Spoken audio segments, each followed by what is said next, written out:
Hello and welcome to কুটকুটুনি খবর, যেখানে আমরা পরিবেশন করি এমন কিছু আজব খবর যা আপনারা না কোনোদিনও শুনেছেন, না কোনোদিনও শুনবেন, কারণ এগুলো কাল্পনিক।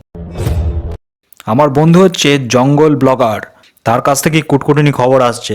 একটা শেয়াল একটা ছাগলকে প্রচণ্ড জোরে তাড়া করে, ছুটতে ছুটতে ক্লান্ত হয়ে যাওয়ার পর দুজনেই হাঁপাতে থাকে। তারপর ছাগলটা শেয়ালের সাথে ডিল করে, তুমি আমাকে খেলে শুধুমাত্র এক পিস ছাগল পাবে, আর আমি ডেলি একটা করে আমার প্রজাতিভুক্ত জীব এনে দেবো, কিন্তু শর্ত হলো তুমি আমাকে কোনোদিনও অ্যাটাক করবে না। শর্ত মেনে দুটো ছাগলকে পরপর দুদিন সুস্বাদু ঘাসের লোভ দেখিয়ে শেয়ালকে যোগান দেওয়ার পর তৃতীয় দিন একটি সুন্দরী ছাগলকে শেয়ালের সামনে পেশ করে।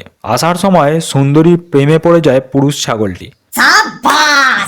শেয়ালটি তার খাদ্যের কান ধরে টান দেয়, সেটা সহ্য করতে না পেরে অবশিষ্ট অপর কানটি দাঁতে করে টেনে ধরে পুরুষ ছাগল। টানাটানির মধ্যে সুন্দরী ছাগল দুটো কান হারায়, যন্ত্রণায় ছটপট করতে থাকে। কুপিত হয়ে শেয়ালটি প্রচণ্ড গর্জন করে ওঠে, তাই দেখে ছাগ চম্পট দেয়।